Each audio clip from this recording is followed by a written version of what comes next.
Bismillahirrahmanirrahim. Assalamualaikum warahmatullahi wabarakatuh. Alhamdulillahi rabbil alamin. Wabihi nasta'in. Wala umuruddin waddin. Wassalatu wassalamu ala asrafil anbiya'i wal mursalin. Wa ala alihi wa sahbihi ajmain amma ba'd. Ashhadu an la ilaha illallah wahdahu la syarika lah. Wa ashhadu anna Muhammadan abduhu wa rasuluh. Allahumma salli ala sayyidina Muhammadin al-fatihi lima ukhlaq wal khatimi lima sabaq nasiril haqqi bil haqqi wal hadi ila siratika mustaqim wa ala alihi haqqa qadrihi wa miqdarihi al-azim. Puji syukur kehadirat Allah Subhanahu wa taala yang telah memberikan kita kenikmatan, baik nikmat iman, nikmat Islam, nikmat kesehatan, dan masih banyak nikmat yang lainnya. Salawat serta salam senantiasa tercurahkan kepada baginda Nabi besar kita, Nabi Muhammad Sallallahu Alaihi Wasallam. Pada kesempatan yang berbahagia ini, izinkanlah saya Najla, mahasiswa Prodi Pengembangan Masyarakat Islam, Fakultas Dakwah dan Ilmu Komunikasi UIN Syarif Hidayatullah Jakarta, untuk menyampaikan dakwah yang insya Allah bermanfaat bagi kita semua. Amin. Dan saya memberikan judul pada dakwah kali ini yaitu peran penting generasi milenial dalam membangun moderasi beragama. Moderasi beragama merupakan suatu cara pandang dalam beragama secara moderat, yakni memahami dan mengamalkan ajaran agama dengan tidak ekstrem, baik ekstrem kanan ataupun ekstrem kiri, sehingga siapapun berhak untuk memberikan cara pandangnya masing-masing. Ikut serta menciptakan kondisi yang tentram dan damai merupakan tanggung jawab bagi kita semua. Dalam kondisi yang tentram dan damai, kita dapat mewujudkan kemaslahatan bersama.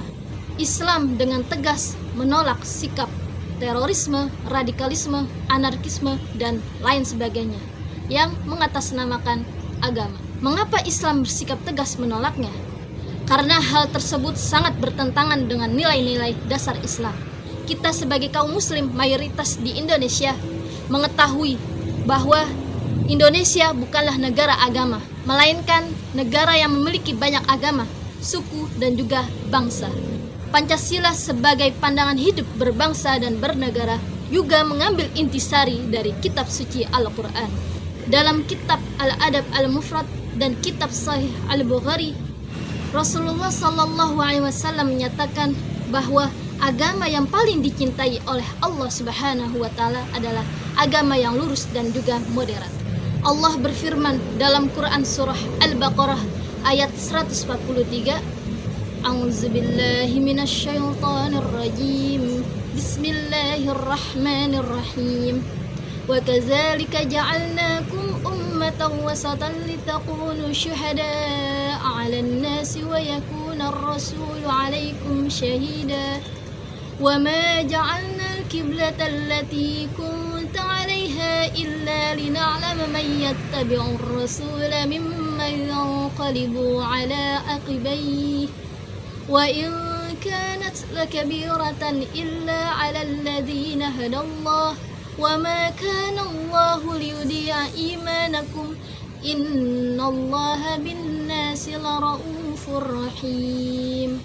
Yang artinya, demikianlah kami jadikan kamu suatu umat pertengahan, moderat, supaya kamu menjadi saksi atas segenap manusia dan Rasul menjadi saksi atas kamu, dan kami jadikan kiblat yang sekarang untuk menguji siapa yang mengikuti Rasul dan siapa yang membelakangi iman. Dalam kehidupan generasi milenial, pentingnya memahami dan menerapkan toleransi yang merupakan agen dari sebuah perubahan.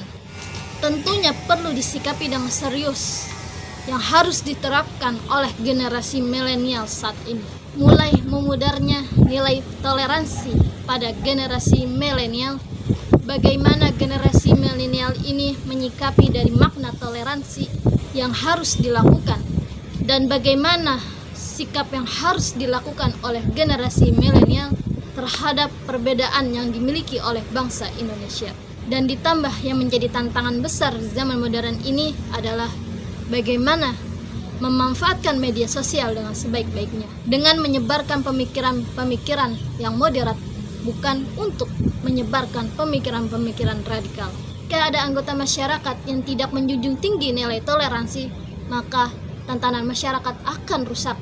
Hal ini dikatakan sesuai dengan fakta yang ada di lapangan, bahwa banyak sekali konflik yang ada di masyarakat karena kurangnya rasa toleransi. Apalagi dalam situasi nilai-nilai toleransi yang sudah memudar, terutama di kalangan milenial, yang lebih mengedepankan egonya.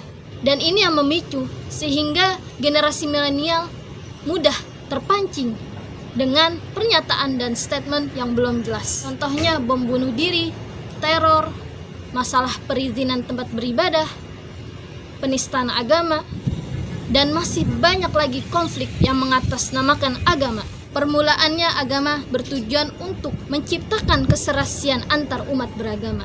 Tetapi dengan adanya sikap saling tertutup antar beragama, sulit untuk menciptakan keserasian antar umat beragama. Seluruh masalah konflik yang ada di Indonesia ini terjadi karena kurangnya toleransi antar umat beragama. Kita seharusnya bertanya, pentingkah toleransi tertanam pada diri kita? Tentu toleransi sangatlah penting untuk dijunjung tinggi dan ditanamkan pada masyarakat sejak dini, agar masyarakat bisa menghargai keyakinannya masing-masing. Dalam negara Indonesia ini telah jelas bahwa di negara kita tidak hanya satu keyakinan, melainkan banyak terdapat keyakinan. Lalu peran apa saja yang dapat diterapkan oleh milenial saat ini? Ada 4 indikator penting dalam membangun moderasi beragama. Di antaranya, pertama adalah kehidupan yang bertoleran. Kedua, komitmen pada kehidupan berbangsa. Ketiga, anti pada kekerasan. Yang keempat adalah harus menerima aspek kebudayaan.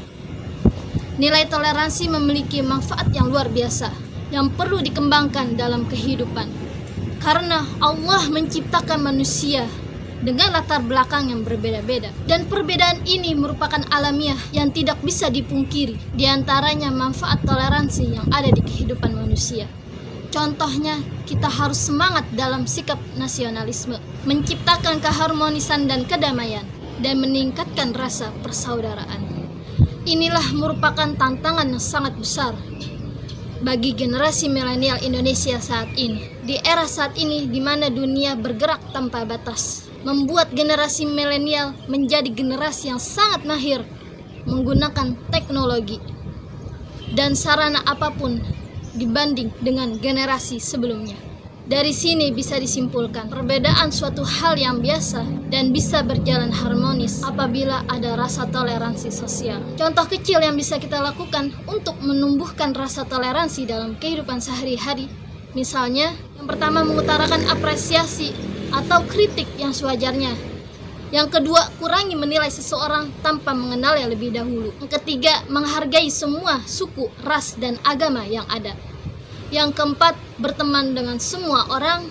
Dan yang terakhir, tidak memotong pembicaraan orang. Untuk itu, marilah kaum milenial saat ini, saya mengajak kaum muda harapan bangsa sebagai kaum muda yang memiliki peran penting dalam membawa negeri ini di masa depan yang lebih baik lagi. Sebagai generasi muda harapan bangsa, menjadi sosok pintar tidaklah cukup. Akhlak mulia dan budi pekerti juga sangat dibutuhkan untuk mewujudkan dunia peradaban yang adil dan juga sejahtera. Indonesia membutuhkan generasi-generasi yang dapat mencintai tanah airnya dengan sepenuh hati. Pisau diasah di pagi hari, bawa ke kebun untuk membabat. Berakhir sudah materi ini.